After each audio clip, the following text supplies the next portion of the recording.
Welcome to Breaking It Down. I'm Guyer Baylog. I'm going to be your host tonight. We're here with Alpena School Board candidate Monica Dziesinski. Monica, could you tell us a little bit about yourself? Yeah, so I was born and raised here, and I was actually a Wilson Wildcat and graduated from APS in 2004. From there I decided to go to x-ray school and went to Baker College in Owasso. Graduated from there and worked down in CAT scan and radiology down in Dearborn for a while. At that point I met my husband and decided to go to PA school, so I applied to Central Michigan University, was accepted, graduated in 2013 with my master's degree. So I've been a PA for 12 years now. My husband Adam is also a APS graduate of Alpena High School, obviously, 2003. We have two wonderful boys, age 6 and 9. And we're absolutely loving it up here. And are you two boys in the Alpena Public Schools currently, or? No, they're not actually, and I'm super happy that you asked me that question, because a lot of people have asked me about running for school board for Alpena Public School while having children at All Saints. They're both at All Saints right now. Originally, we tried to get into Alpena Public Schools. We wanted to get into the preschool program, so we filed all the paperwork, but we were not accepted. We then went to Besser Elementary School to possibly get our oldest into the junior kindergarten program, but that did not work out for us. So we decided to go to All Saints. And I have to say the biggest reason we stayed with All Saints is because of the start times.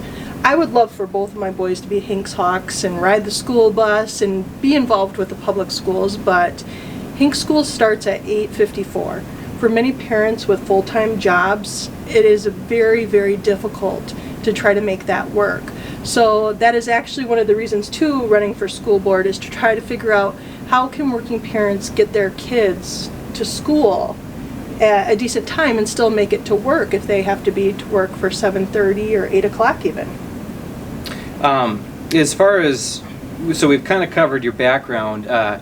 What made you want to run for school board? I mean, how does one even run for school board? How did that work out? Well, actually, with my position right now, I'm actually in the high school, so I'm seeing firsthand what is going on with a lot of these students. I'm talking to them every day. I'm talking to staff every day. Of course, I've been watching statistics, our test scores drop, and I just feel at this point, I really want to get on this school board and try to make a difference. I want our academics to improve and get better. I want, our main goal of APS is to have, adults that can contribute to society once they leave our school, whether it's to go to another college, different types of training, or they enter the workforce. Like, I want our young adults to have the best possible outcome that we can give them. Now, a lot of times there's a lot of talk about liberal arts and stuff like that. What do you feel about the CTE element, the career and technical education? I mean, how do you feel that prepares the kids, I guess, for society and for work? And is that something that you want to see more of or less of? Actually, I would love to see more of it. I actually was part of the CTE program at APS. I had Mrs. Spomer for healthcare. And actually that was the class that I had where I decided that I wanted to do something in healthcare. I didn't know what at the time, but I absolutely love that class, and I think it is so important for kids to have those options in high school. Because whether, like I said, whether you go to college, you want to do other career training, you want to enter the workforce right away, I think this gives kids an opportunity to see what there is out there and to start getting into what they want to do before they even leave high school. So what, I guess, can be done to improve Alpena High School so that it's not only competitive but the best in the area, kind of the choice? I mean, since we can choose which school we want to go to, why should people choose, whether they live in Hillman, Rogers City, Alcona, why should they choose to go to Alpena High School or Alpena schools in general?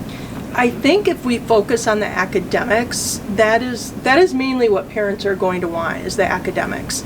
If they know that their children are prepared when they leave school, that's going to be the major and most important thing a parent is going to want. So I would definitely say that I know in the last forum I did when I was talking about academics being so important, I think a lot of the time we need to get rid of the distractions and focus on the academics, and from there we'll be successful. Now, how do you see yourself helping improve kind of the relationship within the classroom between the teachers and the students?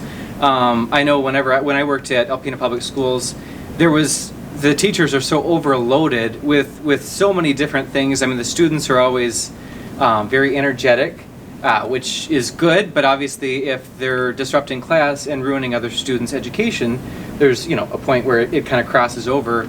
How do you kind of help create that culture of respect in the classroom between the students and the teacher? Is that something a school board helps with, or? Well, and the thing is, I'm not on the school board right now, so I don't know how extensive I can help with this situation, but I really, really, truly want to try to get into the classroom as much as I can and watch what's going on. I think the disruptions are hard on our teachers, quite honestly. When you have 20-some, 30 students in a classroom and you have a couple that are being disruptive, you're taking time away from all the other classmates. So when the teacher takes that time to talk to the other ones or try to send them to the principal's office, that right there is taken away from academics. And I think if there's more punishment, quite honestly, the teachers are going to have it way easier in the classroom, and you're going to have a well-functioning classroom.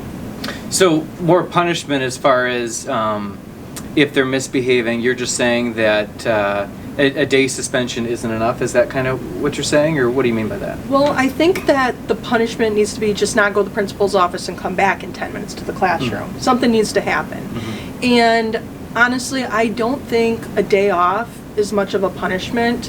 I know if I got a day off, I'd probably rather enjoy it, quite honestly. I don't know whatever happened to in-school suspension, but I think bringing something like that back might be a good option, where the student actually has to sit there and do homework or sit in a cubicle if their homework's done and wait all day. I don't think sending them home is a good idea. I think taking certain things like their lunches, like lunch detentions, I think that's more impactful. I think the students need to know if they are disruptive, there will be a punishment, and the punishment isn't going to be just going home for the day. What do you feel, I guess, as far as how education was when you went, because you said you went to Alpena Public Schools? Yes. Yes. Yep. Like from preschool all the way till all the way high through. School? Okay. Yep.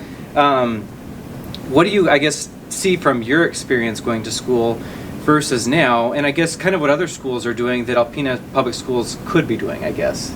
Do you have any ideas, or? Well, I just see, I feel like when I was in school at APS, I feel like there was way more respect for teachers.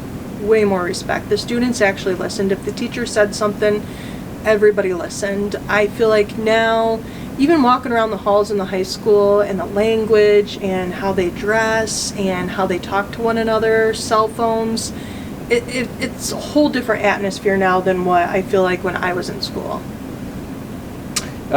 I guess, so if you're looking to create more respect in the classroom, how can you kind of bridge the divide between teachers and parents as far as communication goes? Because I feel like if there was better communication, it seems like perhaps the student would do a little better in the classroom overall. I mean, is that, how could you improve that barrier? Honestly, that's a really good question, and I think it's a very important question. I don't have a really good answer for it right now. I mean, I know that they do have like the student view, parent view online. You can track assignments, track what's going on with your student in the class. I know that teachers have been very good about calling parents. So I'd really have to kind of explore and maybe look at some other schools too and kind of see what they're doing to try to improve that communication. Now I want to ask you about unions. Obviously the teachers union is a powerful force in Michigan and in our schools as far as negotiating goes. Is that something that I'm, from the county perspective, we always had a committee, a subcommittee that the commissioners would sit on to negotiate with the union. From the school board, is that something you'd want to sit on? I'm not sure if there's a committee for it. I mean, do you see yourself wanting to be in the union negotiations? Is that where you see your skill set being used, or? I mean, I would really like to be part of it for sure, because I feel like our teachers, quite honestly, could be paid more. I feel like some of our staff that work even in the kitchen are not paid what they should be getting paid. I went through, quite honestly, about, I want to say 60 pages of different salaries looking at everything. And I would really like to sit on that if there is something like that, or negotiate with the unions, because I think, honestly, they do deserve more. But that would be no issue for you. You wouldn't mind. You don't mind negotiation? No, not at all. Yeah. Not at all. Yeah. So I guess, as far as what you see from the Alpena standpoint, is there any working with other schools as far as kind of creating a coalition of sorts with other schools? I mean, is there a way to like bounce ideas off of other schools? Is that something you'd be interested in? Does that ever happen, or does each school kind of just operate independently? I mean, I'm not sure how that. I'm not really sure if the school board has actually like tried crossing over to any of the other school boards or not, to see what's going on in each school district. But honestly, I wouldn't mind visiting some of the neighboring school board meetings just to see what they're doing, different ideas, give us some other options for things. I think that would be a good idea. So as far as your race, I guess break that down for us. There's 4 candidates that are on the ballot, and there's 3 spots open. Is that correct? Yep, 4 candidates on the ballot and 3 spots open. And so if you can vote for 3, you can vote right now, I'm assuming, absentee? Yep, absentee's open. I believe you can get your ballot or get registered till the middle of October sometime. So you can actually start voting right now all the way up to November 5th. So I'm assuming you're going to vote in this election, and you said not more than 3. So which 3 are you voting for, if you don't mind me asking? Well, I'm definitely voting for myself. I kind of assumed that. But I truly think that Eric Lawson and Sarah Costain are the other 2 best candidates. Sarah, I know Sarah from All Saints. Her kids go to All Saints, and she is such an energetic, passionate person with these children. She's definitely doing this because she wants to do this, and she cares about our community, our children. The amount of time and effort and everything that she does for that school and for those kids, I would be super excited to have somebody like that on our board, because I feel like she could do a lot. Her oldest is also going to be going to the high school next year, so in 9 months, APS will be gaining a wonderful parent also. So I think that she would be wonderful, and I think Eric Lawson would be wonderful to continue on the school board. After watching and listening to him at the forum, he does his due diligence. He dives into every possible question he could possibly ask about what he's voting on, and he's very thorough, and that is what we need, and I really admire that about Eric a lot. So those would be my 2 choices with me for school board. So you spoke kind of positively about those 2. What's kind of the final message to the voter about you, why they should vote for you? How would you wrap this up? I would say that I would just want the voter to know that this was a decision that took a few months and long conversations with my husband, and I'm very passionate about this. I care about our community. I care about our children. I'm doing this because I want not just my children, but our children to have a good future, and I want to see Alpena Public Schools succeed. I think that we have such great potential, and I'm excited to serve my community. Well, thank you for joining us. That wraps us up. We will be trying to push out a weekly podcast, so we'd like you to join us and keep getting informed so you can be an educated voter and also be educated on other issues we bring up after the election. So thank you very much for joining us, Monica. Thank you for having me.